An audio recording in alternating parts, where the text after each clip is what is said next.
For the first time in this election campaign, and maybe for the first time in any election campaign, a political ad is being run, but deliberately it is being run only after 10 p.m. Because the people who made the ad are concerned that it will scare children if kids see it. The ad was made purely from the video of a nauseating incident, which I'm sure you have heard by now, happened before Monday's Senate debate in Kentucky. Lauren Valley, a MoveOn.org activist, suffered a concussion when she was pulled to the ground and stomped on by supporters of Republican Senate candidate Rand Paul. Now, the Rand Paul campaign condemned the incident, immediately cut ties with Tim Proffitt, who's the Rand Paul county coordinator for the campaign. He admitted to stomping on Ms. Valley. The Rand Paul campaign also said that they would return about $2,000 of campaign donations from Mr. Proffitt. Yesterday, the Paul campaign, though, changed its mind and said they decided to keep his donations. That apparently was the last straw for the Kentucky Democratic Party. Even if you have seen the original footage that we just showed you, I personally understand the Democratic Party's 10 p.m. decision thing.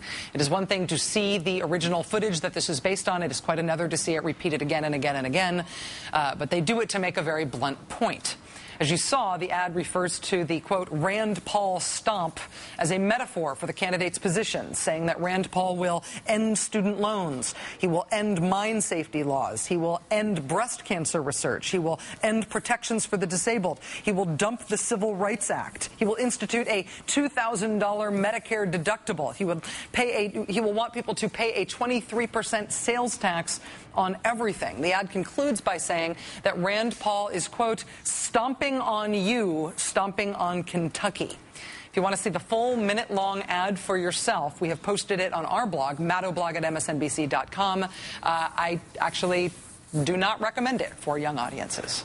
Joining us now for the interview is a man who is no stranger to political messages and the power of the visual image, filmmaker Michael Moore. Michael, it's really good to see you. Thank you for coming in. It's good to see you. Do you agree with the Kentucky Democrats turning this brutal incident outside that campaign event into a broader metaphor for what's going on in politics? Well, yes. I mean, I think it is. It's definitely. It's not one of those figurative metaphors. It's a literal one. I mean, that wasn't just some schmo out there. That was the county chair, as you said, of one of his part of his campaign doing this. I think it's good for people to see. I agree. The repeating of it, and especially putting it in an advertisement.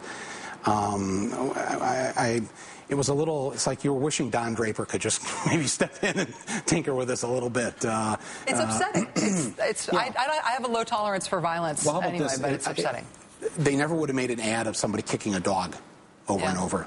If it's a woman, you know, I mean, it's you know, that's the sad part of it, right? I mean, and it's the level of that, the image, but set that aside. I mean, this is a video operation in Kentucky making ads, and the larger point, and it's so good to see Democrats just coming out and saying just exactly what's going on here, which is if you want to get a little taste of what is ahead after Tuesday, if they win, here you go. The implicit message being, yeah, this is hard to see, and this is going to be hard to take. Right. It's going to be, and it's going to be far worse than what happened to her.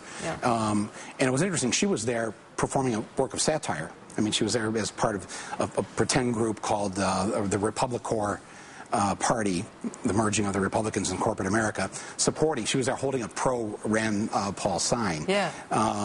But clearly they didn't get the joke. No, no, they did not. Well, you know, the man who admits to doing this has said now that he wants an apology from the woman he admits to assaulting.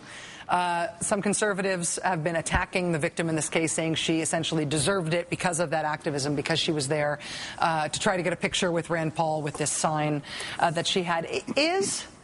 Because of the partisan climate right now, as people take the side of the guy who stomped on this woman, is that mainstreaming violence?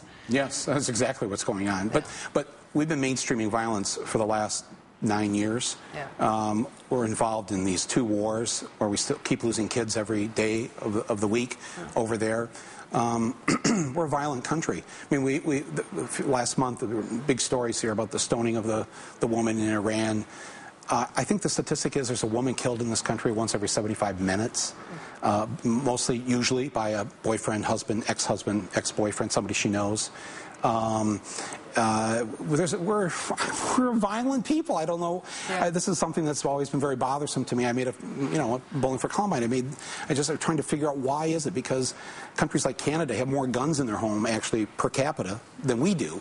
And yet they only kill 100 or 200 of each other every year, and we killed thousands. And we end up having this debate about what goes too far, and what's an inappropriate metaphor, and what's appropriate hyperbole in our political language. Whether or not, I guess, by mainstreaming violence, specifically what we're considering is whether or not it's okay to leave politics behind and instead settle our political differences by violence. That's why I think the Sharon Engel Second Amendment remedies thing isn't just one of the kooky things among many that she said. But they talk this way all the time. Specific. I mean, I'm sure you've been a victim of this. I mean, on the internet, where they talk about you.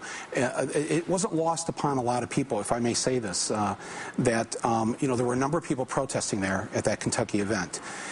They went after a certain person and threw her to the ground. Why her? When I was growing up, it was like grab the hippie. Yeah. If you were down south, it was grab the black guy.